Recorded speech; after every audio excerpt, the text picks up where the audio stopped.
Bom, 3 dias na vai super Chavierna, estava tendo show de Fleet de Luz, de Mundo Cometa de Colômbia, nanta organização grande na Colômbia, nanta de Mundo Cometa, vou provar na Via de Leiva, vou provar nanta assistir evento na Dom Matias, nanta organização grande, ita internacional, aí na Colômbia, na Via Aruba, para dar um show.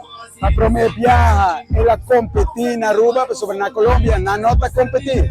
So, ela sente feeling na ela vai Colômbia, ela vai dar uma experiência na tua renda na Yabona, como bom ela passa na Aruba. Já sabe, está full, já domingo está full, nós não cabe trepar, pero nós vai caber água, está noite lá, pero me dá um tanque, na tua renda, ajudar-me no último tempo, último momento, porque nós não temos luz, deve vir.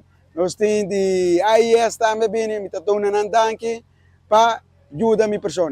Para prometer viajar, só me tem 3 anos organizando, para prometer viajar, e viento vai na outra banda.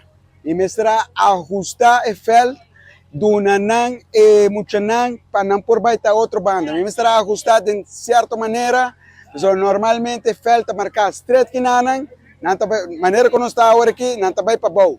Pero el viento a cambio ya sabe, la va full otra banda, pero malogra, gente nan también, con a mi aporte, con ayuda, marque fel para mí, para no por seguir competir.